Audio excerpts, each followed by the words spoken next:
I thought that you'd want to see me, Vincent. Just Whoa, kidding. hey. I couldn't keep myself away from you.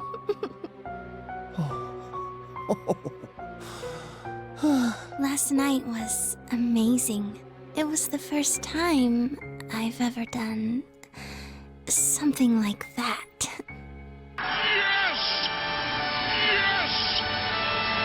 So I recently finished this little 2011 title from Atlus called Catherine, and I'm pretty happy to report that this game's pretty damn good. It's got a little bit of everything. Beautiful woman, challenging puzzles, a main character with an I love rape shirt. We even got ourselves a femboy ditty. Pour one out for our man Toby. One for me, and one for my homies. And for a base price of $20 on Steam, not even mentioning sales, I honestly think this game's a steal and a pretty good use of 10 to 12 hours of your time. It's also a good reminder of back when Atlus actually knew how to write interesting stories and characters without feeling like they were catering to a middle school special education department. As well as being an interesting story about infidelity and the fear of commitment. So while this definitely won't be a longer video, given the length and style of the game, I'll be doing my best to cover the gameplay story and have a little minor section for spoilers. And this video will have some spoilers. I will try to keep them to a minimum and save any major ones for a little spoiler section at the end of the video. But given the nature of this game, it would be kind of hard to talk about the story without having any spoilers. So if that's a problem, I'm giving you fair warning here. So without wasting any more time, this is Catherine. So while Catherine is a mostly plot-heavy game, the gameplay takes place in the form of nightmare sequences that occur every night during the main character's dreams, in the form of block-stacking puzzles. And these puzzles get progressively more difficult every night as more and more gimmicks are added to spice things up a bit. And I'll just say that as someone that does not usually play puzzle games, these kicked my ass for the first several hours especially, as I was getting used to the controls and the mechanics, and it definitely didn't help that I was playing on a keyboard. But I'm pretty sure I died more fucking times playing this 10-hour puzzle games than I did throughout my entire playthrough of Elden Ring and the DLC. 3, 2, 1, go!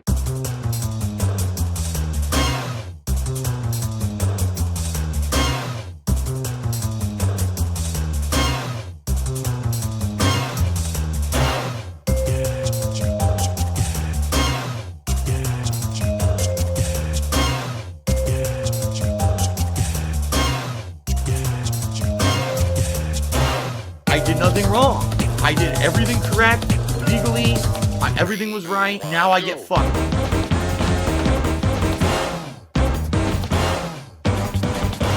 How fucking do you love me, faggot?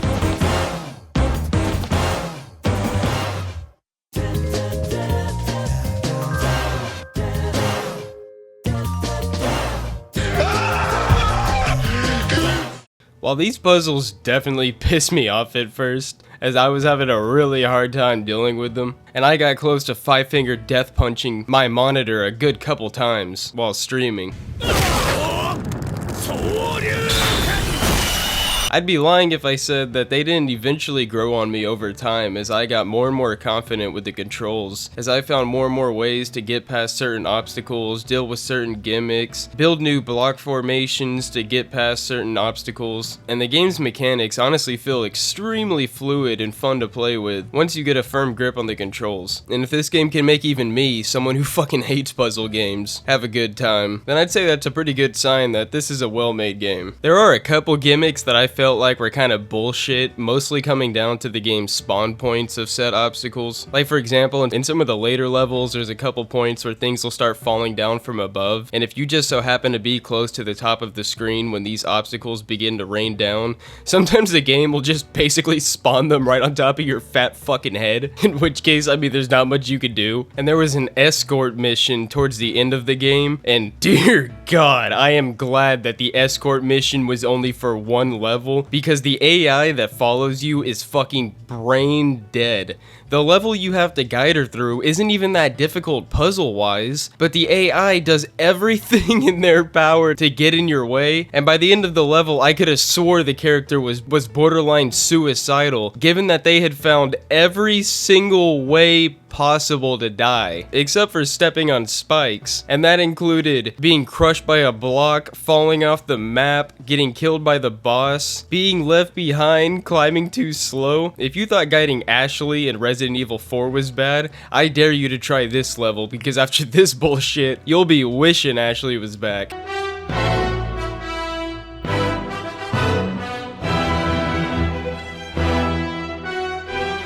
But as I said, luckily it was only for one mission, and the puzzle itself was actually pretty easy, so once you get a hand on the crayon eating AI, it's not a hard level to get through. There was even one point where I made it all the way to the finish line, only to outpace her and get too far ahead, causing her to die and put me right back at the beginning. I'd never wanted to Shoryuken a woman so bad in my life before. Get me.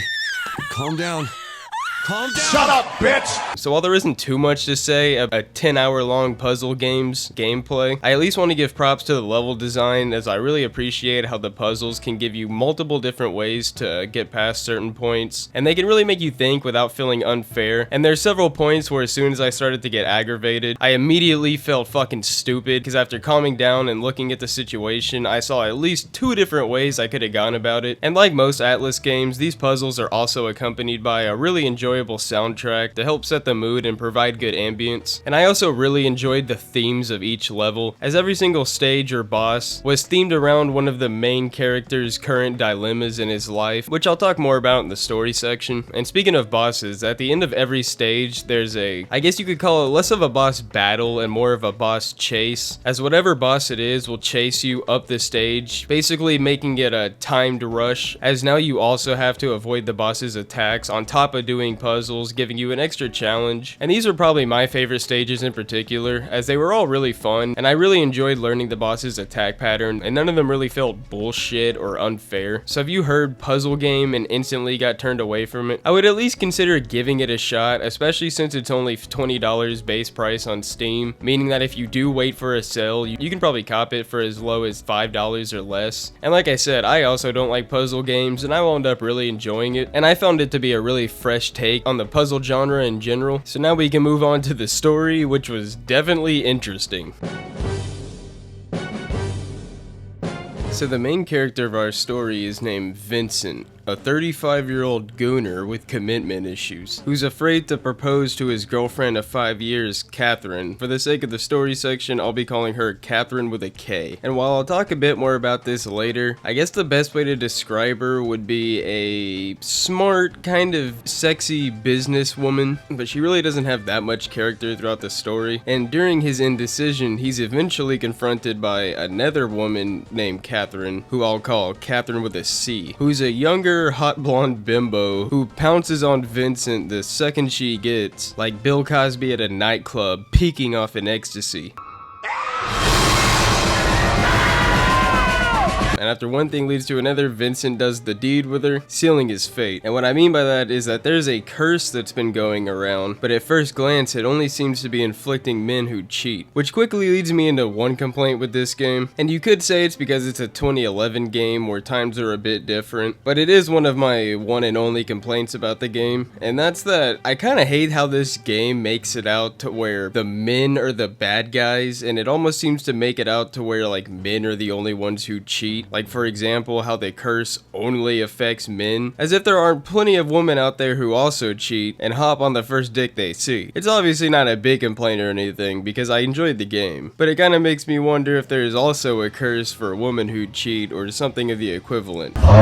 Because the game even goes as far as to hit you with statistics and be like, did you know that 70% of men cheat as compared to 40% of women? Which I don't know if those are Japanese stats or what, but that doesn't even sound true. But anyway, that's besides the point. But once Vincent is inflicted with this curse, every night that he goes to sleep, that's when he's transported to those block puzzles that I was talking about before in the gameplay section. And a voice in this tower promises Vincent freedom if he can make it to the top, and as he goes up every floor, before, he's asked questions by this voice to basically get a sense of what type of character Vincent is, and the answers that you choose on these questions will also determine the ending that you get. Why are you gay?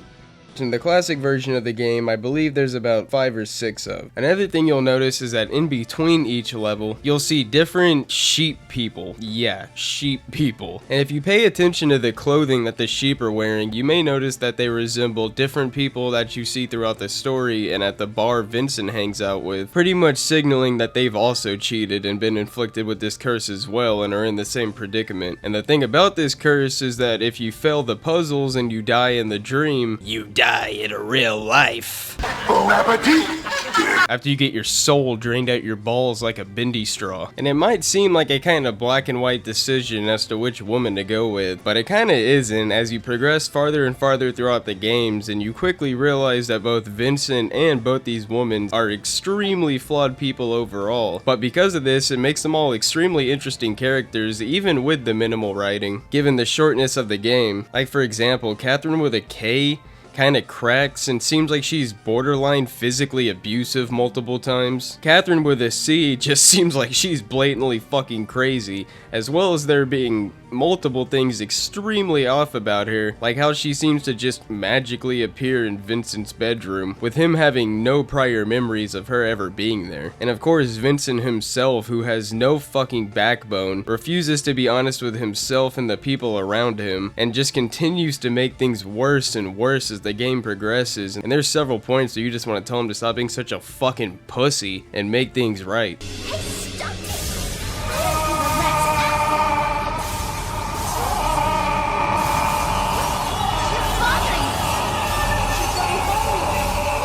But it's overall a well-written story, with interesting plot twists here and there, as well as being a testament to what Atlus once was, before they began catering to the Persona 5 crowd. If I was to have one actual complaint about the story though, it would probably have to be how shallow the writing is for the two love interests, Catherine with a K and Catherine with a C, because I feel like throughout the entire game, neither of them really get the development they need as characters. And that could be because the game itself is only 10 to 13 hours long, and the only time it really takes for actual plot points are in between the puzzle sections. And Catherine with a C, which is Vincent's actual girlfriend, arguably receives even less. And the scenes that you do get to actually get to know her better don't exactly paint her in the most positive of light. By the end of the game, I honestly felt like both the Catherines were fucking psychotic bitches. So while I definitely enjoyed the game and the story overall, I do wish that the Catherines got a bit more development time, even if that meant the game being a few hours longer, as I felt like it would have actually helped you get attached to the characters better, therefore making the final decision a bit harder. We could have been a good couple. We could have had something special. But you one crazy ass bitch. But with that being said, I think that just about wraps it up for the story. So now I just want to talk about a couple spoilers, because these are things that I either personally enjoyed, or at the very least just want to talk a bit more about.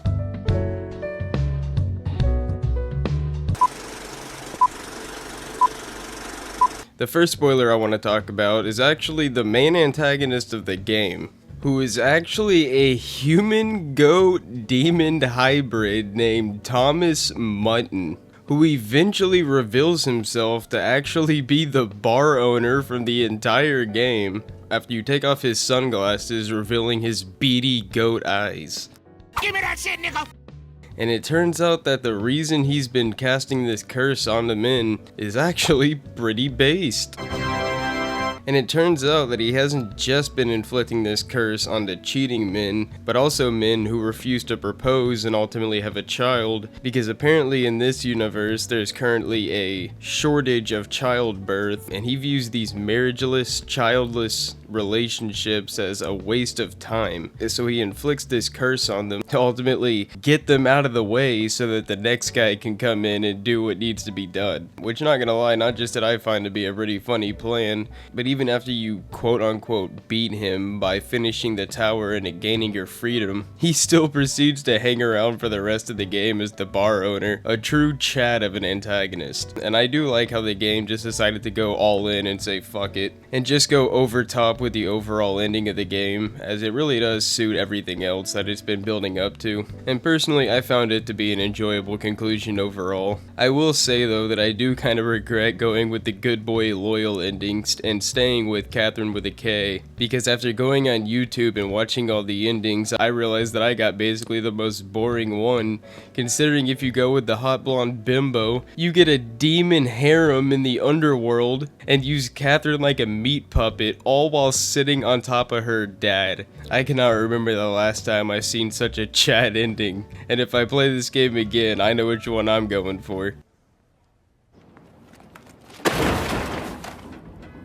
And the second and final spoiler I want to talk about actually revolves a side character and the waitress at the bar Vincent hangs out at, named Erica. And from the beginning I felt like something was off about Erica, but I couldn't quite put my finger on it. Until at one point in the game, one of Vincent's friends, named Toby, poor innocent Toby, decides to sleep with her. And after doing this, he says that he noticed something was off, but he also couldn't quite point out what it was. Until at the end of the game, you find out that Erica actually has a cock. And she took it upon herself to not let our boy Toby know about this. And poor Toby even has a line in the game where he states that he regrets losing his V card to this Fallout villain. And this fucking diddler has the audacity to reply with, "What's that hole's been punched? There ain't no unpunching it. You devious, dirty bitch." You're lucky Toby's such a nice guy, 'cause if you did that shit to me, I'd drag you out back and put the barrel of Okay, but long story short, let's just say that that's how people get shot in Minecraft. So pour one out for Toby and his anus. So that's all I have to say about Catherine. In conclusion, I found it to be a really enjoyable story, with a pretty interesting protagonist and likable enough side characters. And even as someone that generally tends to hate puzzle games, it actually grew on me the more that I played it, and by the end I honestly wish the game was longer just because I was finally getting into the groove of things. And like I said before, considering that Catherine has a base price of $20 on Steam, I'm sure you could wait for a sale and get it for as low as $5 or less, which in my opinion for a game of this quality is a great deal. And even if you wind up not enjoying it, at most you lost basically a McDouble, which, let's be honest, I'm sure your fat ass could do without anyways. So if you enjoyed the video, consider leaving a like and a sub, as the reviews will definitely keep coming, with the next one being Kingdom Come Deliverance 2, and eventually Monster Hunter Wilds to wrap up the month of February. And if you'd like to directly support the channel, consider signing up for a channel membership to become a Poirlight, as it really helps me out and directly funds the game reviews since nobody's given my ass a code. And with that being said, I would also like to give a quick shout out to our first 3 channel members, Mega Rock'n'Rolla, Dr. Quaalude, GameSense, and McLovin. Thank you guys again for the support, and I'll catch you next time.